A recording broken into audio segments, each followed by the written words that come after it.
ओम शांति। परम प्रिय परमात्मा शिव भगवान को कोटि कोटि नमन। तांकर अमृत मधुर संतान मानू प्रणाम।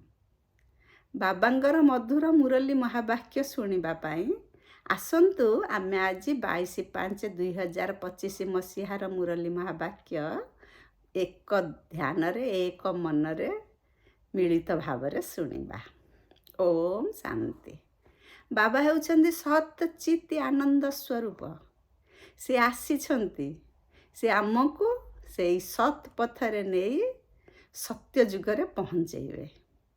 आमे एपर्यंत बाहर दुनिया रे मग्न होई बाहर प्राप्ति रे स्थूल दुनिया रे जहा कि विनाशी दुनिया जहा पुराना दुनियार सामग्री सेथिरे आमे समय कटई देले से मन भरी रहिले आ कौनसी आड़े आमर नजर गलानी। सबु बेले निजकु देह भाविले देह दुनिया रे मशगुल रहिले। ए काक विष्ठा समान क्षणिक सुख जहा कि विनाशी धन ताकू निश्चय दिन आमको छाड़ी के जीवाकू पड़िबो। से ज्ञान मनरू हरेई देई हजेई देई आमे माने सत ज्ञान को भूली असत पथरे दौड़िले। बाबा से कथा कहउचंती आत्मा वर्तमान विकारग्रस्त हो जाइछि। ए विकारी आत्मार बा पतित आत्मा को पावन करिबा पाई वर्तमान आमको पुरुषार्थ करिबा दरकार। कौन पुरुषार्थ करिबा? 63 जन्मर विकार दग्ध करिबा पाई बाबांक सहित प्रीति बुद्धि जोड़िबा। तांको आमे मने पकेबा। ए दुनिया को मने न पकेई जे दाता जे पतित पावन जे आमको रास्ता देखौछंती जे आमको साथी रे नेबे जे बेहद संपत्तिर मालिक जे आमको आजी पर्यंत आमे शरीर बोली भाबी थिले तेणु शरीर दुनिया को एते बड़ बोली भाबी तारी पछरे समय शक्ति संकल्प सबु लगे देथिले। तार प्रकृत सत्यासत्य बुझेई आमको दिव्य ज्ञान देई आत्मिक स्थिति रे रहिबाकू जणेई देले। निजको आत्मा बोली भाबिले ही आमे आत्मार पितांक ठारू पाई पारिबा बोली से जणेई देले। आ केमिति तांक सहित आमे भलरे रही पारिबा स्मृति लगे कि रही पारिबा बा मनमना भव जहा गीतारे भी लेखा जाइछि किंतु तार प्रकृत अर्थ भी बाबा बुझेई देले। सेई मनमना भव अर्थ बुझीगले जे दिन राति बाबांक सहित निजको संश्लिष्ट करी रखिबा निजर बुद्धि को बाबांक सहित जोग करिकी रखिबा पाई बाबा कहिले आमे सेमिति ही रहिले ए पुराना दुनिया को भूलिबा। पुराना दुनियार जेते सामग्री अच्छी मोर मोर बोली जेते सबु जिनिस को आमे आवरी बसीचे ताकू भी भूली जिबा। किंतु बाबा आज कहीदेले मनुष्य तांको बहुत दोष देउछंदी। ये कथा गुड़ाक किछि जानी पारु नाहंती काहेकि से माने दुख पाउछंदी से जानू नाहंती। किंतु मनुष्य से मानकू कहउछंती जे भगवान होउछंती विनाशकर्ता भगवान होउछंती सुख दुख दाता माने दुख सुख दीटा जाक भगवान दउछंती बोली से कही दउछंती। बाबा सीधा कहिले से दुख कर्ता से दुख दियंतिनी से दुख हर्ता सुख दाता तांकर काम होला से सुख देबे दुख हरण करिवे। प्रकृत रे आमे एबे विकारी दुनिया रे रही रावण कबल रे रही विकारग्रस्त होई केते दुख अशांति रे रही भगवान आसीछंती कौन पाई आमको ये दुख दुनिया रु पार करिबा पाई तामाने से सुख देबा पाई आसीछंती दुख हरण करिबा को आसीछंती। किंतु आमे बुझी पारुने किंतु ता सहित गोटे सृष्टिर भी नियम रहिछि ये ड्रामार नियम रहिछि जिए जहा करिबो सेई अनुଯାयी से फल पाइबो। आम कर्म फल आमे भोगुचे किंतु से कथा न जानी कि भगवान आमको दुख देउछंती बोली कहीदेले। पुणी कहउछंती जे बाबा भगवान होउछंती विनाशकर्ता से ही विनाश करदेबे सृष्टि को से चाहिले रखिबे से चाहिले विनाश करिवे। बाबा कहउछंती मु काहेकि एते बड़ दोष नेबी ମୁଁ ତ ସୃଷ୍ଟି କରିଥିଲି ବିନାଶ କରିଦେବି ବୋଲି କାହିଁକି ତୁମେ ଭାବୁଛ? କିନ୍ତୁ ଡ୍ରାମାର ନିୟମ ଅନୁଯାୟୀ, ସୃଷ୍ଟିର ନିୟମ ଅନୁଯାୟୀ ପୁରୁଣା ସଂସାର ପୁରୁଣା ହେଇଗଲା ପରେ ଆଉ ତ ସେଠି ରହିପାରିବେନି। ଯେମିତି ପୁରୁଣା ଘରଟିଏ, ତା ଭିତରେ କେହି ରହନ୍ତିନି, ନୂଆ ଘର ତିଆରି କରିବାକୁ ବା ନୂଆ ଘର ତିଆରି କରି ସେଠାକୁ ଯାଆନ୍ତି। ସେଥିରେ ପୁରୁଣା ଘରେ ରହିଲେ ଦିନକୁ ଦିନ ଆହୁରି ଦୁଃଖ, ଅଶାନ୍ତି, କଷ୍ଟ ବହୁତ ଆସିବ। ତେଣୁ ତାକୁ ପରିବର୍ତ୍ତନ କରିବାକୁ ପଡ଼ିବ। ସେଥିପାଇଁ ପରିବର୍ତ୍ତନ ହେଉଛି। ବାପା ସେ କଥା ବୁଝେଇ ଦେଲେ। ଡ୍ରାମାର ନିୟମ ଅନୁଯାୟୀ ହେଉଛି, ସେଥିରେ ଆମେ ଏତେ ବ୍ୟସ୍ତ ହେବା ନାହିଁ। ବାବା ଆଜି ଗୀତ କହିଲେ, ରାତ କି ରାହି ଥକ ମତ ଜାନା, ସୁବହ କା ମଞ୍ଜିଲ ଦୂର ନେହିଁ ହେ।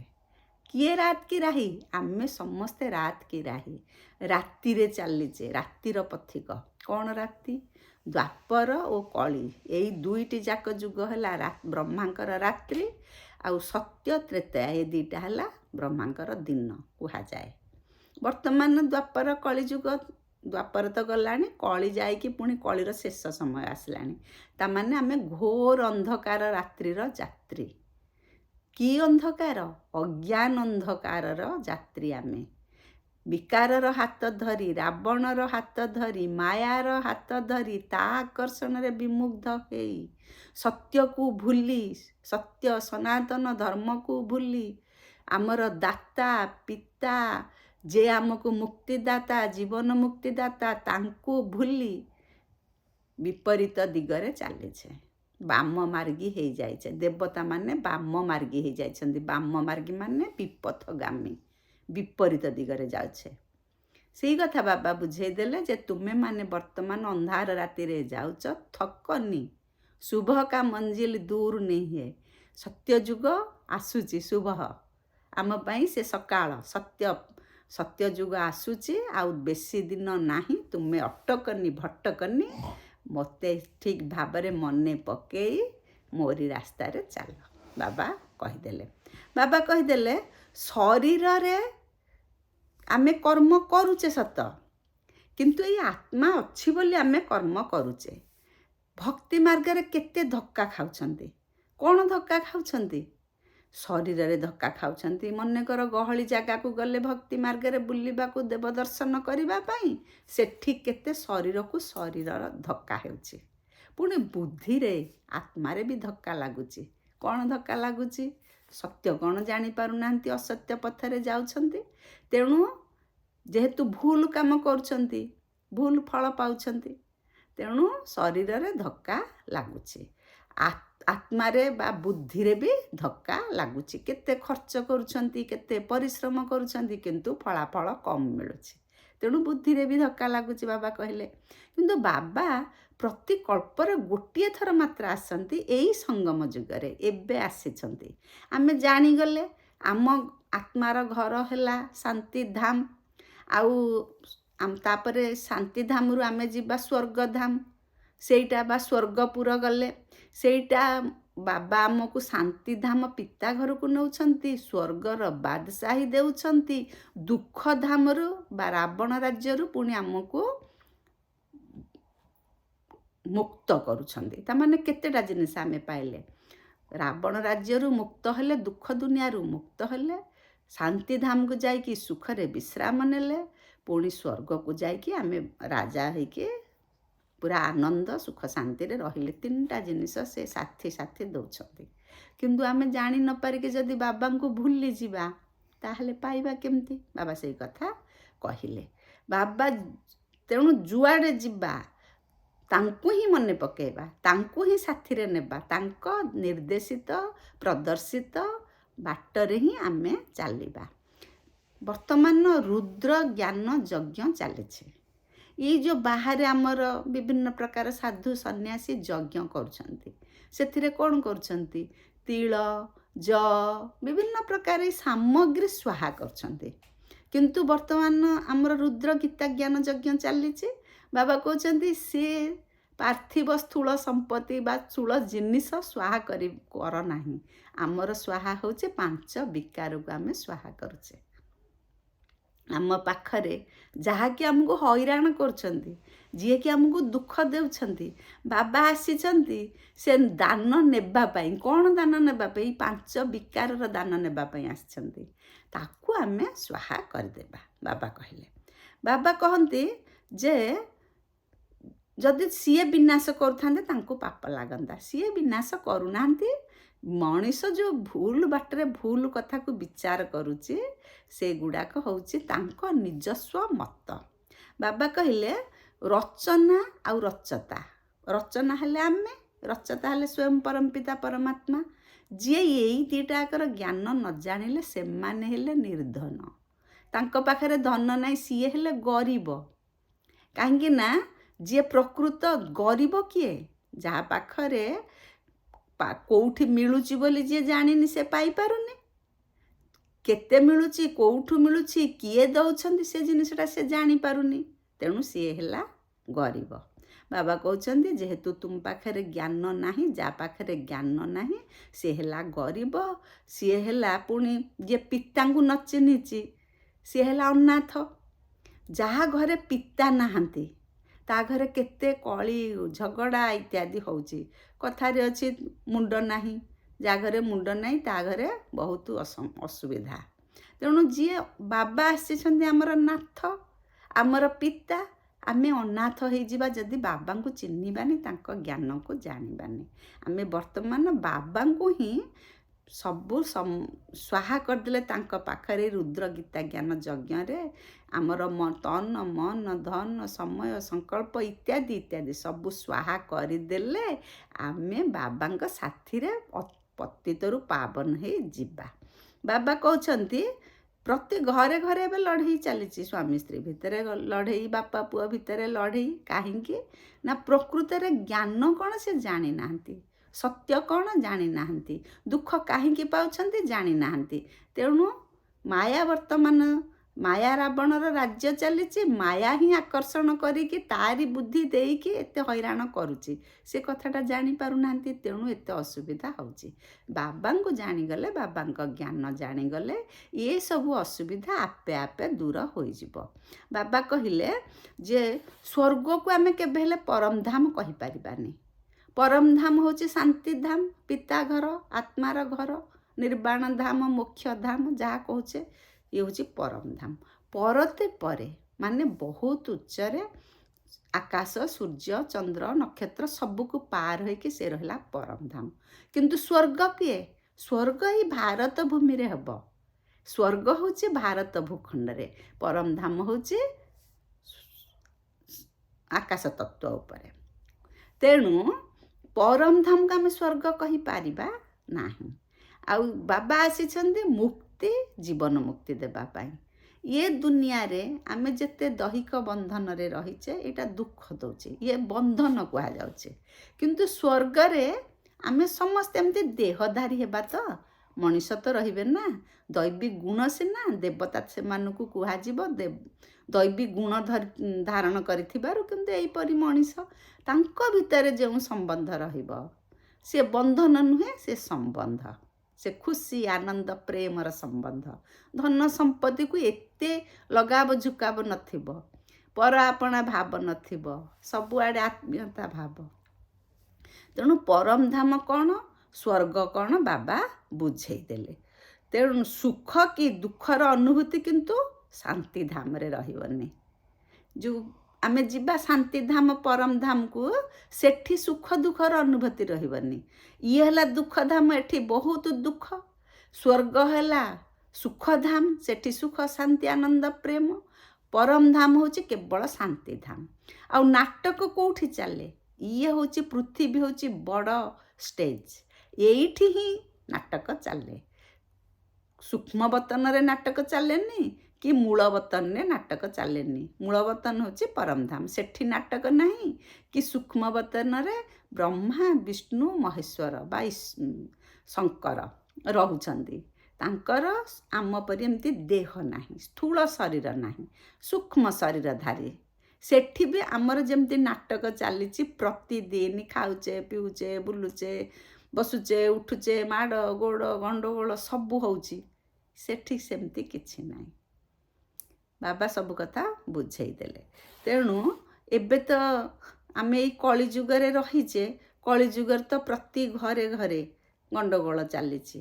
ପୁଣି ବାବା ଆଜି କହିଲେ ଯିଏ ଭଗବାନଙ୍କୁ ଚିହ୍ନିଛନ୍ତି ସିଏ ହେଲେ ସଙ୍ଗମ ଯୁଗୀ ଆତ୍ମା। କାହିଁକିନା ବାବା ଆସିଛନ୍ତି ସଙ୍ଗମ ଯୁଗରେ, କଳିର ଶେଷ ସମୟ। ଯିଏ ଭଗବାନଙ୍କର ପରିଚୟ ପାଇଲେନି ସିଏ ହେଲେ କଳିଯୁଗୀ ଆତ୍ମା। ଆଉ କଳିଯୁଗୀ ଆତ୍ମା ଆଉ ସଙ୍ଗମ ଯୁଗୀ ଆତ୍ମା ସବୁ ଗୋଟିଏ ଘରେ ରହିଛନ୍ତି, ଗୋଟେ ପରିବାରରେ ରହିଛନ୍ତି। ତେଣୁ ତାଙ୍କ ଭିତରେ ଟକରାବ ଆସୁଛି। ତ ବାବା ସବୁବେଳେ କହୁଛନ୍ତି ତୁମେ ଭଗବାନଙ୍କୁ ଚିହ୍ନିଲ। ସଂସ୍କାର, ବ୍ୟବହାର, ଆଚାର, ବିଚାର ସମସ୍ତଙ୍କର ଭିନ୍ନ ଭିନ୍ନ। ଯାହା ଭାଗ୍ୟରେ ଯାହା ଅଛି ସେ ତାହା କରିବ। ତୁମେ ସେ ଭିତରକୁ ପଶ ନାହିଁ। ତାଙ୍କୁ କେମିତି ସଦ୍ବୁଦ୍ଧି ସଦ୍ମାର୍ଗ ଦେଖେଇବା ପାଇଁ, ସତ୍ ଜ୍ଞାନ ଦେବା ପାଇଁ ଚେଷ୍ଟା କର, କିନ୍ତୁ କାହା ସହିତ ଖରାପ ବ୍ୟବହାର ଦେଖାଅ ନାହିଁ, ବାବା କହିଦେଉଛନ୍ତି। କାହିଁକିନା ନିଜେ ନିଜେ ଆମେ ଭାବିବା ସେ ଯେହେତୁ ବାବାଙ୍କୁ ଚିହ୍ନି ନାହାନ୍ତି, ସେ କଣ୍ଟା ପରି ଆମକୁ ଦୁଃଖ ଦେବା ପାଇଁ ଚାହୁଁଛନ୍ତି। କିନ୍ତୁ ଆମେ ତ ଫୁଲ ନା, ଦୈବୀ ଗୁଣ ଧାରଣ କରି ବାବାଙ୍କର ଜ୍ଞାନ ଶୁଣିକି ସିଏ ତମ ପ୍ରଧାନ ଆତ୍ମା, କିନ୍ତୁ ମୁଁ ତ ସତ୍ୱପ୍ରଧାନ ଆତ୍ମା ହେବା ପାଇଁ ଚେଷ୍ଟା କରୁଛି ବା ସତ୍ୱପ୍ରଧାନ ଆତ୍ମା ହେଲିଣି। ସିଏ ଆସୁରୀ ସମ୍ପ୍ରଦାୟର, ମୁଁ ତ ଦୈବୀ ସମ୍ପ୍ରଦାୟର। ଏମିତି ମନ ଭିତରେ ଯଦି ଆମେ ଜାଣିଯିବା, ନିଜକୁ ନିଜେ ତର୍ଜମା କରିକି ଆମ ପୋଜିସନ୍ କ'ଣ, ଆମେ କିଏ ବୋଲି ଯଦି ଭାବନାଟା ସବୁବେଳେ ବଳବତ୍ତର ରଖିବା ମନରେ, ତାହେଲେ ଗୋଟିଏ ପରିବାରରେ କଳିଯୁଗୀ ଆତ୍ମା, ସଙ୍ଗମ ଯୁଗୀ ଆତ୍ମା ଥାଇକି ବି ବା ସତ୍ୟଯୁଗୀ ଆତ୍ମା ଥାଇକି ବି କୌଣସି ପ୍ରକାର ଅସୁବିଧା ହେବ ନାହିଁ। ବାବା କହୁଛନ୍ତି ତୁମେ ସବୁବେଳେ ରାବଣକୁ ଶତ୍ରୁ ବୋଲି ଭାବିଛ ବୋଲି ତ ରାବଣ ପୋଡ଼ି କରୁଛ। ପ୍ରତିବର୍ଷ ରାବଣ ପୋଡ଼ି କରାଯାଉଛି। ଆମେ ବି ଦେଖୁଛେ ଏବେ ଦୁନିଆରେ ଯଦି କୌଣସି ପାର୍ଟି ଭିତରେ ଗଣ୍ଡଗୋଳ ହେଲା, କିଏ କାହାକୁ ଭଲ ନ ପାଇଲା, ତାହେଲେ କୁଶ ପୁତଳିକା ଦାହ କରୁଛନ୍ତି ଆମେ ଦେଖୁଛେ। ତାମାନେ କ'ଣ, ଶତ୍ରୁକୁ ପୋଡ଼ି ଦେଉଛନ୍ତି। କିନ୍ତୁ ସେଥିରେ କ'ଣ ବିକାର ପୋଡ଼ି ଯାଉଛି କି? ବିକାର ପୋଡ଼ୁନି, କେବଳ ତାର ରୂପ ବା ଚିତ୍ର ବା କୁଶ ପୁତଳିକାଟା ଆମେ ଦାହ କରୁଛେ। ସେଥିପାଇଁ ଆମେ ଜାଣିଗଲେ ଆମେ ଆମର ଏଇ ବିକାରକୁ ହିଁ ବିନାଶ କରିବାକୁ ପଡ଼ିବ। ବିକର୍ମ ବିନାଶ କଲେ ହିଁ ଆମେ ସତ୍ୟ ଯୁଗକୁ ଯିବା। ଏବେ ଯେମିତି ଶ୍ମଶାନରେ ଶବଦାହ କରାଯାଉଛି, ବାବା ଆଜି କ୍ଲିଅର କରିକି କହିଦେଲେ ସତ୍ୟ ଯୁଗରେ ସେମିତି ହବନି। ଶ୍ମଶାନକୁ ନେବାରେ କେତେ କଷ୍ଟ, ତାପରେ କେତେ କାନ୍ଦ, କେତେ ମନ ଦୁଃଖ, ତା ପରର କୀର୍ତ୍ତି କେତେ କେତେ କ'ଣ ଅସୁବିଧା ହେଉଛି। ଜଣଙ୍କର ମୃତ୍ୟୁ ହେଲା ପରେ ତା ପରିବାର କେତେ ଦୁଃଖରେ ରହୁଛନ୍ତି। ବାବା ବୁଝେଇ ଦେଉଛନ୍ତି ଇଏ କଷ୍ଟ୍ୟୁମ୍ ଚେଞ୍ଜ ହେଲା, କିଛି ଦୁଃଖ କରିବାର ନାହିଁ। ବାବା କାହିଁକି କହିଲେ ଯେ କେବଳ ଏଇଠି ଆମର ନାଟକ ହେଉଛି? କାରଣ ଇଏ ଶରୀର ହେଉଛି ଆମର କଷ୍ଟ୍ୟୁମ୍ ବା ପୋଷାକ। ପୋଷାକ ନ ପିନ୍ଧିଲେ କେଉଁଠି ନାଟକ ଚାଲିବ କି?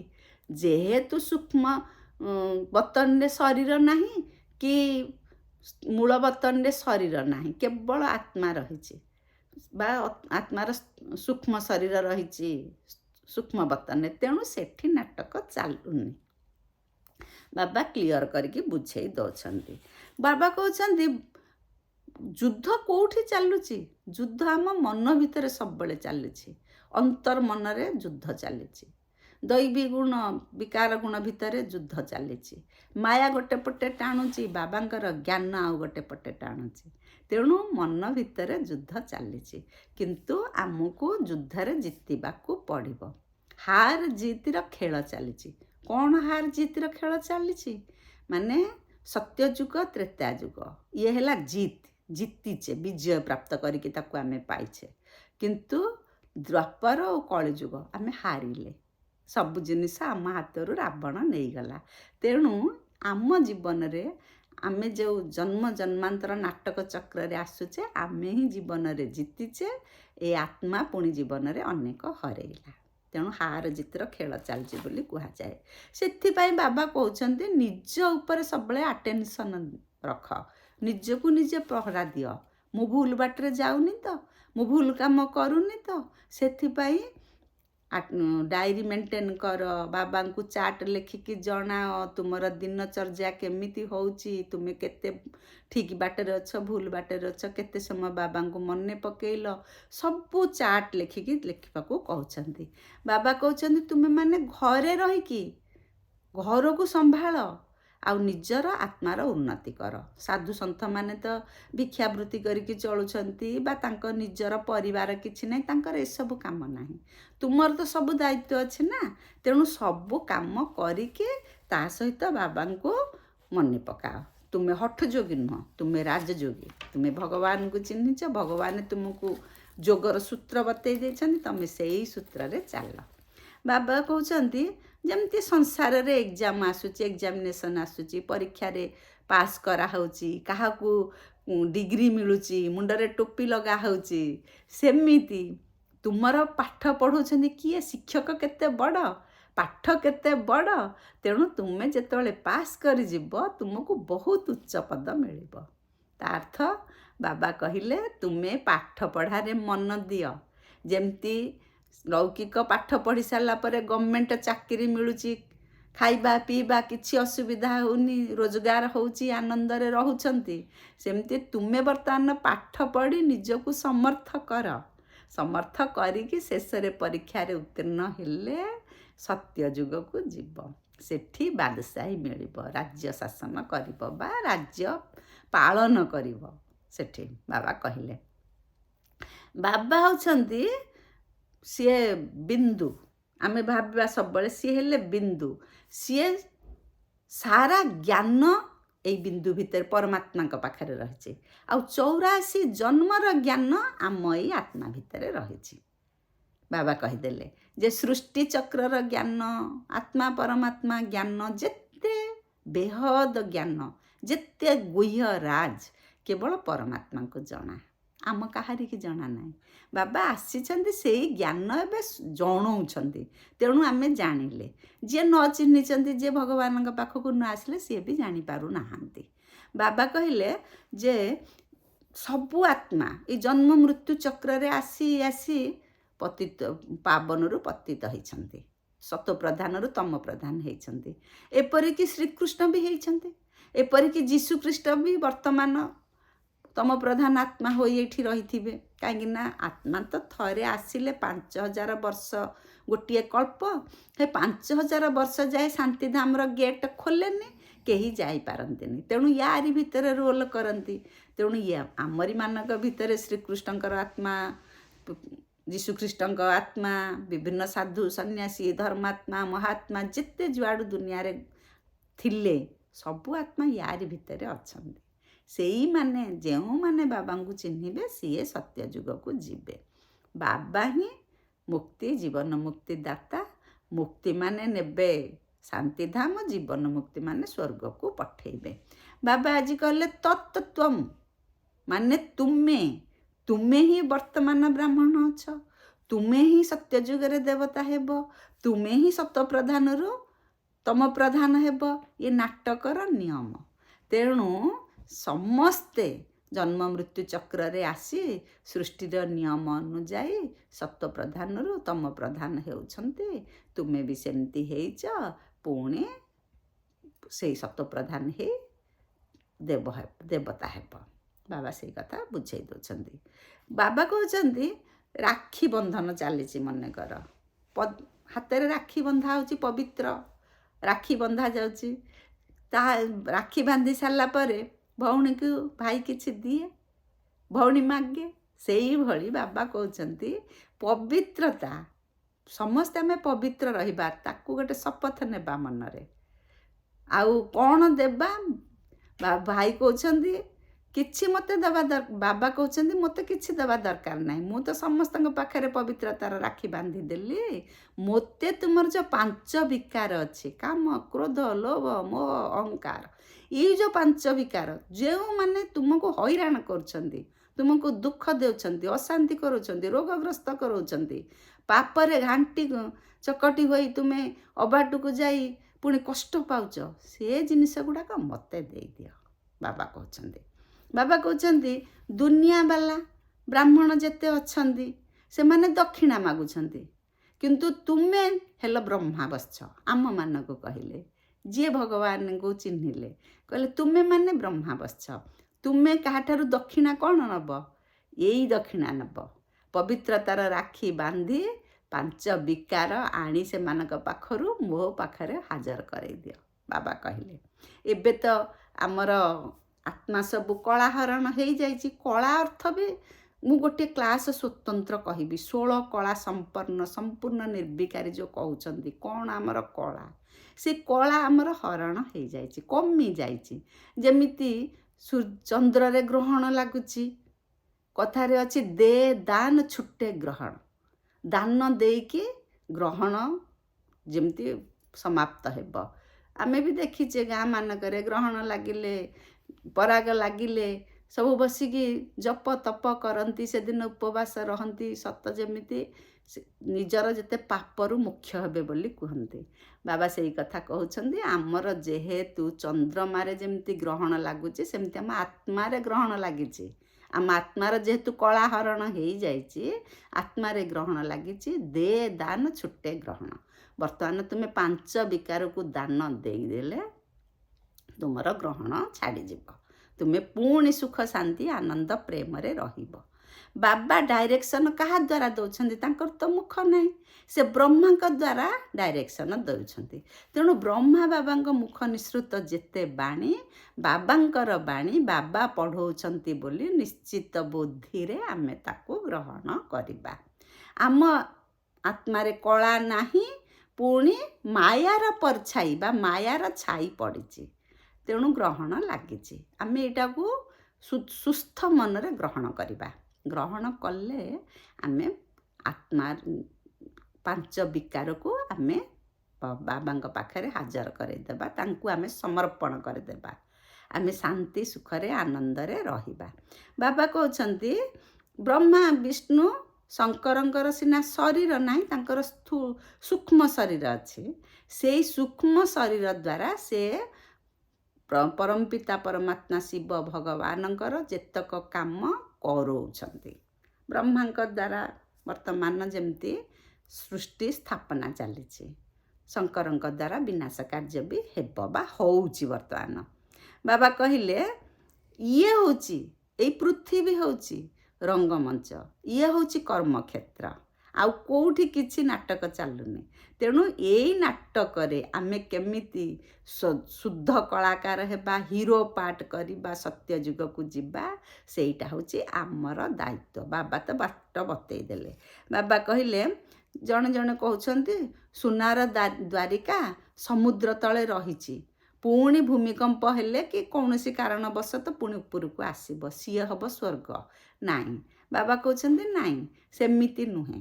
ପ୍ରକୃତରେ ସ୍ୱର୍ଗ ଗୋଟେ ନୂଆ ଦୁନିଆ, ସେଥିରେ ନୂଆ ସୁନାର ମହଲ ତିଆରି ହେବ, ସବୁ ନୂଆ, ସବୁ ସୁନ୍ଦର ହେବ। ବାବା ସେଇଟା କ୍ଲିଅର କରିଦେଲେ। ବାବା କହୁଛନ୍ତି ଆମେ ଫଟୋ ଦେଖିଛେ, ସାଗର ରାଜା ମାନେ ସମୁଦ୍ର ରାଜା, ସେ କ'ଣ କରୁଛନ୍ତି? ରତ୍ନ ଥାଳି ଦେବତାମାନଙ୍କୁ ଦେଉଛନ୍ତି। ତାର ଅର୍ଥ ବି ବାବା ବୁଝେଇ ଦେଲେ। ପ୍ରକୃତରେ ଜ୍ଞାନର ସାଗର ସ୍ୱୟଂ ପରମପିତା ପରମାତ୍ମା ଶିବ ଭଗବାନ, ସେ ଜ୍ଞାନ ରତ୍ନର ଥାଳି ସବୁ ଦେବାତ୍ମାମାନଙ୍କୁ ବାଣ୍ଟୁଛନ୍ତି। ତା ଅର୍ଥ ବାବା ଜ୍ଞାନ ଦେଉଛନ୍ତି, ସମସ୍ତେ ସେ ଜ୍ଞାନ ଗ୍ରହଣ କରି ସେ ଜ୍ଞାନକୁ ଧାରଣ କରି ଦେବାତ୍ମା ହେବେ। ପ୍ରକୃତରେ ସେ ଜ୍ଞାନର ସାଗର, ଆଉ ଆମେମାନେ ହେଉଛେ ଦେବତା। ଜ୍ଞାନ ହେଉଛି ଜ୍ଞାନ ଥାଳି। ବାବା କହୁଛନ୍ତି ଶଙ୍କର ପାର୍ବତୀଙ୍କୁ ଅମର କଥା ଶୁଣେଇଛନ୍ତି। ଶଙ୍କର କିଏ?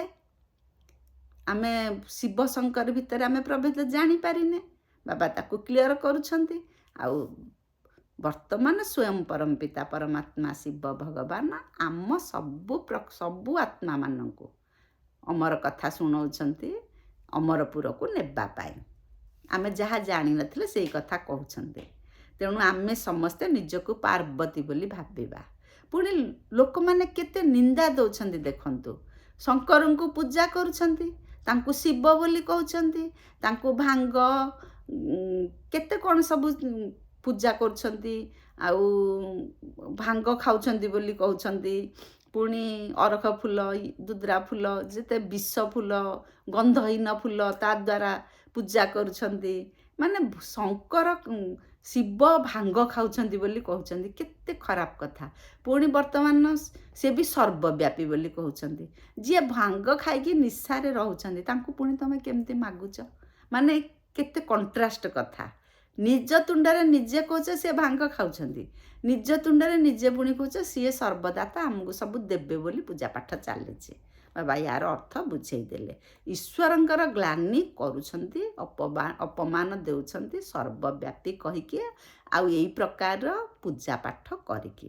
ବାବା କହୁଛନ୍ତି ବ୍ରହ୍ମା ସ୍ୱ ବିଷ୍ଣୁ, ବିଷ୍ଣୁ ସ୍ୱ ବ୍ରହ୍ମା। ଏଇ କଥାଟାକୁ ସବୁ ଲୋକମାନେ ନିହାତି ଜାଣିଲେ ତାହେଲେ ସେମାନେ ପ୍ରକୃତ କଥାଟା ଜାଣିପାରିବେ। ଆମେ ଚଳଚ୍ଚିତ୍ରରେ ଦେଖିଛେ ବ୍ରହ୍ମାଙ୍କ ନାଭି କମଳରୁ ବିଷ୍ଣୁ ଜନ୍ମ ହୋଇଛନ୍ତି, ଗୋଟେ ଅଶ୍ୱସ୍ଥ ପତ୍ରରେ ଶୋଇଛନ୍ତି। ସେଇଟାର ଅର୍ଥ ବାବା ବୁଝେଇ ଦେଲେ। ସତ୍ୱପ୍ରଧାନ ଆତ୍ମା ହେଲେ ଶ୍ରୀକୃଷ୍ଣ। 84 ଜନ୍ମରେ ଆସି ଆସି ଶେଷକୁ ସେ ତମ ପ୍ରଧାନ ହେଲେ। ସ୍ୱୟଂ ପରମପିତା ପରମାତ୍ମାଙ୍କର ଜ୍ଞାନ ଶୁଣି ନିଜକୁ ସେ ଶ୍ରୀକୃଷ୍ଣ ବୋଲି ଯେତେବେଳେ ଜାଣିଲେ, ତାପରେ ସେ ସେଠୁ ବ୍ରହ୍ମା ହେଲେ।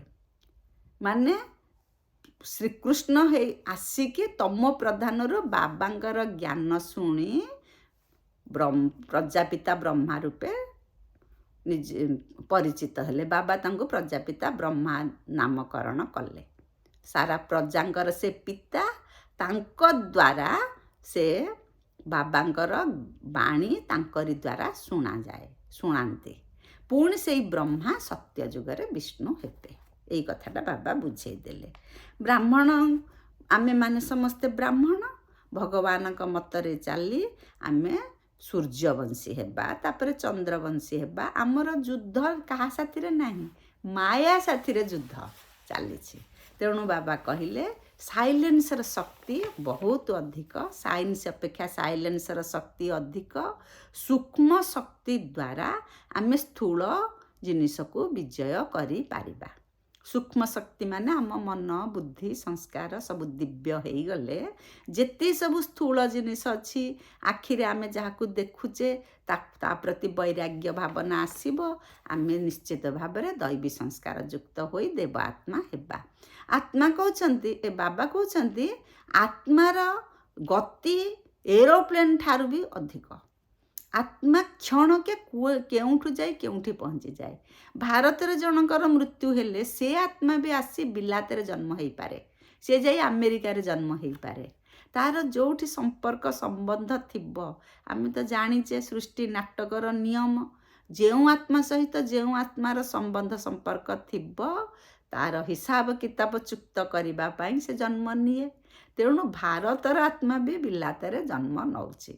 ବାବା ସେଥିପାଇଁ କହୁଛନ୍ତି ସବୁବେଳେ ଆମକୁ ମନରେ ଭାବିବାକୁ ପଡ଼ିବ, ହମକୋ ଘର ଜାନା ହେ।